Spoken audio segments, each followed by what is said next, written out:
हर रोज की तरह सुबह सबसे पहले दादी माँ उठ जाती हैं। चूल्हे के पास बैठकर धीमी आंच पर मसालों वाली आलू की सब्जी बनने लगती है। इसी सुबह से दादी के हाथों के स्वाद और उनकी कहानी की शुरुआत होती है।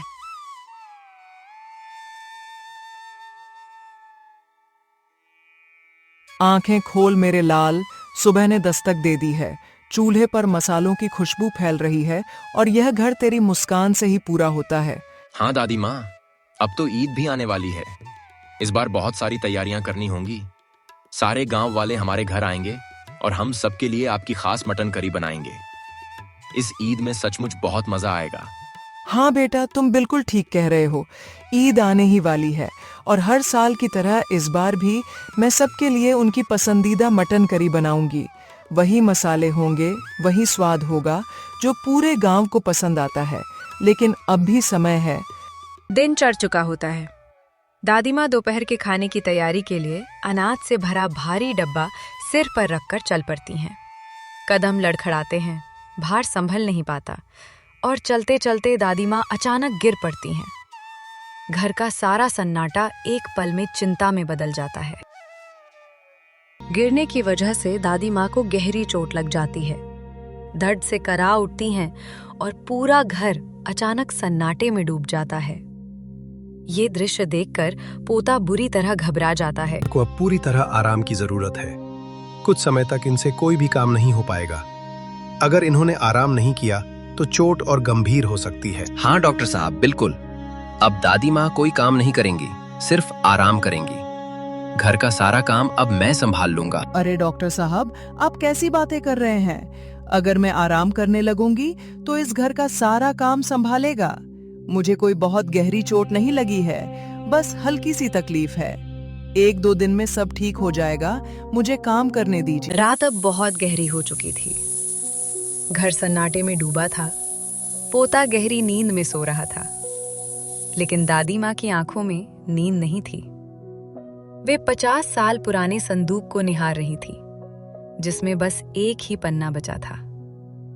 तभी अचानक रोहन दादी माँ के पास आकर खड़ा हो जाता है। एक दूसरे को निहारते रहते हैं। दादी माँ के हाथ में वही 50 साल पुराना कागज है जिस पर लिखा है, और यही थी दादी, मोहल्ले की असली बिरयानी क्वीन। हर ईद पूरा मोहल्ला उनकी बिरयानी का इंतजार करता था। रसोई में काली मिर्च की खुशबू, इलायची की मिठास और दादी की आवाज गूंज उठती थी। रोहन बेटा, आज मैं तुम्हें अपनी मटन करी का राज बताऊंगी। ये पूरे मोहल्ले में इतनी मशहूर कैसे हुई, इसके पीछे क्या कहानी है, आज तुम्हें सब कुछ बता दूंगी। दादी माँ, राज? मटन करी का भी कोई राज होता है? ये तो मैं पहली बार सुन रहा हूँ।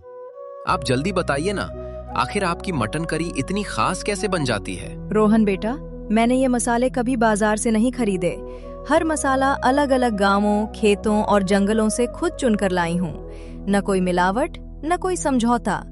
यही मेरा सबसे बड़ा राज है और इसी से मेरी मटन करी आज तक सबसे अलग रही है। की उन सारी बातों को सुनकर रोहन के मन में एक नई चिंगारी जगी। इस बार उसने दादी की नकल नहीं की, बल्कि अपने अंदाज में करी बनाना शुरू किया। वही परंपरा, वही सच्चाई, लेकिन स्वाद में उसकी अपनी पहचान झलकने लगी। अरे भाई, आज सूरज कहाँ से निकला है? रोहन रसोई में है। लगता है आज जरूर कुछ खास पक रहा है। अरे काश्ती जी, रोहन खाना बना रहा है। पक्का या तो कच्चा रह जाएगा या फिर जल जाएगा। मोहन भैया, पिछली बार तो सारा घर धुएं से भर गया था। लग रहा था जैसे खाना नहीं, बादल बनाए जा रहे हों। देख लेना, आज मैं ऐसी मटन करी बनाऊंगा कि तुमने जिंदगी में वैसा स्वाद कभी चखा ही नहीं। ये देखते मोहन मटन करी पकाने लगा, लेकिन उसका ध्यान कढ़ाई से हटकर फोन पर चला गया। इसी लापरवाही में मटन जल गया और पूरी करी खराब हो गई। पल भर में बदबू फैल गई और घर का माहौल बिगड़ गया। रोहन, ये तुमने क्या कर दिया? जरा भी ध्यान नहीं दिया और सारा मटन खराब कर दिया। इतनी मेहनत से लाया गया था और तुमने पल भर में सब बर्बाद कर दिया। मुझसे बहुत बड़ी गलती हो गई। फोन में ध्यान चला गया और करी खराब हो गई। मुझे माफ कर दीजिए, आगे से ऐसी गलती कभी नहीं करूंगा। अगली सुबह ईद की रौनक चारों ओर फैल चुकी थी। इस बार पूरे गांव के लिए मटन करी रोहन के हाथों से बन रही थी, क्योंकि दादी माँ आराम कर रही थी।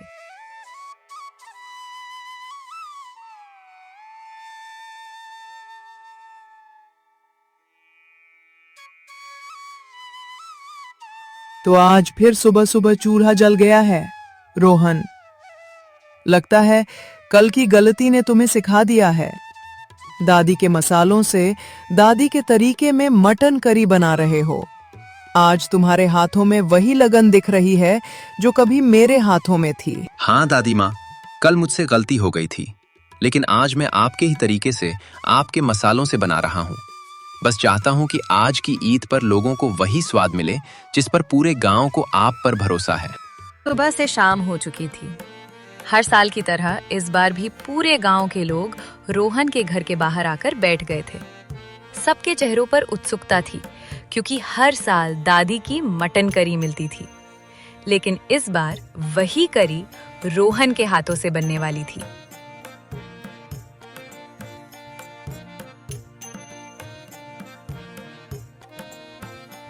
रोहन बेटा, सच कहूं तो मुझे भरोसा नहीं था कि तुम इतनी अच्छी मटन करी बना पाओगे, लेकिन आज तुम्हारे हाथों की करी वाकई बहुत स्वादिष्ट बनी है। लगता है दादी का हुनर अब तुम्हारे हाथों में आ गया है। रोहन बेटा, कमाल कर दिया तुमने। स्वाद में वही पुरानी बात है, लेकिन एक नई ताजगी भी महसूस हो रही है। सच कहूं तो हमें लगा ही नहीं कि आज दादी नहीं, तुमने मटन करी बनाई है। लगता है अब समय आ गया है। मटन करी का वो 50 साल पुराना राज, जिसकी सच्चाई सिर्फ मैं जानती हूँ, अब रोहन को बता देनी चाहिए। ये राज अब और छुपा रहना नहीं चाहिए।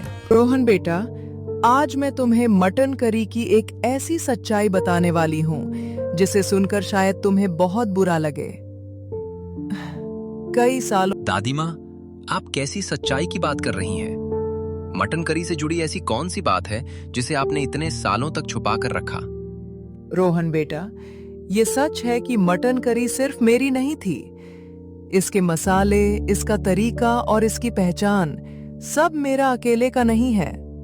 गांव वाले जो स्वाद बरसों से चख रहे हैं। देखो शांति, तुम्हारी बहन बिल्कुल तुम्हारी जैसी ही दिखती थी। अब वो इस दुनिया में नहीं रही। उसके घर में भी अब कोई नहीं बचा। उसका बेटा बहुत पहले शहर चला गया और लौट कर नहीं आया। उसका इतना बड़ा काम है, उसकी मटन करी का स्वाद पूरा गांव जानता है, लेकिन उसे संभालने वाला कोई नहीं है। मुझे लगता है अब ये जिम्मेदारी तुम्हें ही उठानी चाहिए। आप क्या कहना चाहते हैं? आपका मतलब क्या है कि मैं सब संभालूं? ये तो मेरी बहन का काम है। पूरे गांव ने उसकी हाथों की मटन करी का स्वाद जाना है, मेरा नहीं। फिर मैं ये सब कैसे संभाल सकती हूँ? अब तुम्हें ही अपनी बहन की जगह ये जिम्मेदारी निभानी होगी। आज से मटन करी तुम बनाओगी। तुम दिखने में भी बिल्कुल अपनी बहन जैसी हो। किसी को पता भी नहीं चलेगा कि तुम कौन हो। और जहां तक स्वाद की बात है, तुम जानती हो कि तुम्हारी बहन मटन के मसाले कहां-कहां से लाती थी। रोहन बेटा, तुम्हारे दादाजी ने मुझसे कहा था कि मैं अपनी बहन की जगह ले लूं और उसकी जगह मटन करी बनाना शुरू कर दूं। उसी दिन से लेकर आज तक मैं ही गांव वालों को मटन करी खिलाती रही हूं। किसी को कभी पता नहीं चला कि वे जिस दादी को याद करते हैं वो मेरी बहन नहीं। दादी माँ, आज मुझे सच में समझ आया कि ये मटन करी सिर्फ स्वाद नहीं है, ये आपकी जिम्मेदारी और हिम्मत की कहानी है। आपने अपनी पहचान छुपाकर पूरे गांव की परंपरा निभाई। अब ये बोझ मैं आपके साथ मिलकर उठाऊंगा। अभी कई सालों बाद शहर से असली मटन करी वाली दादी का बेटा रवि आ जाता है। ढाबा बेचने के लिए वो अपने दोस्त को भी साथ लेकर आया है। अरे राजू, जरा सामने तो देख, कोई सूट बूट पहनकर इस तरफ आ रहा है। अरे ये तो वही रवि है, मशहूर मटन करी वाली दादी का बेटा।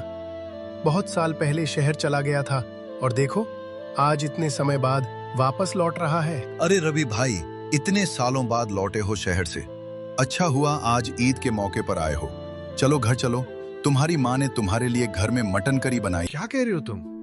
माँ और मटन करी? माँ को गुजरे तो कई साल हो गए, फिर मटन करी कैसे बन सकती है? तुम क्या कह रहे हो रवि? हम तो कई सालों से तुम्हारी माँ की मटन करी खाते आ रहे हैं। हर ईद पर वही स्वाद मिलता है। ये सुनते ही रवि गहरी सोच में पड़ जाता है। उसके चेहरे पर हैरानी और उलझन साफ दिखाई देने लगती है, जैसे बीते सालों की कोई अधूरी कहानी अचानक उसके सामने खड़ी हो गई हो। और तभी अचानक रवि शांति और रोहन के घर आ जाता है। कोई नहीं जानता था कि वो इतने सालों बाद लौटकर गांव में आएगा। उसकी उपस्थिति ने पूरे माहौल को चौंका दिया। तुम दोनों मिलके मेरी माँ का नाम इस्तेमाल करके पूरे गांव में मशहूर हो रहे हो। बताओ, ऐसा करने का मकसद क्या है? आखिर क्यों कर रहे हो ये सब? भैया, हमारा मकसद कोई गलत नहीं था। हम सिर्फ गांव वालों की खुशी चाहते हैं। लोग आपकी माँ के हाथ की मटन करी बहुत पसंद करते थे। जब वे नहीं रहीं, तो दादी ने उनकी जगह ये सब संभाल कर गांव वालों की खुशियां बनाए रखी। यही कारण है कि हमने ये सब किया। ठीक है, अब बहुत हो गया। अब तुम ये सब नहीं करोगे। मैं ये दुकान अपने दोस्त को बेच रहा हूँ। आगे से यहाँ मेरी माँ के नाम से कुछ भी नहीं चलेगा। नहीं भैया, ऐसा मत कीजिए। ये सिर्फ मटन करी की दुकान नहीं है, पूरे गांव की भावनाएं इससे जुड़ी हैं। जब आपकी माँ थी तब ये एक छोटी सी दुकान थी, लेकिन मेरी दादी ने इसे संभाल कर आज इतना बड़ा ढाबा बना दिया। देखो रोहन, तुम्हारी बात समझ में आती है।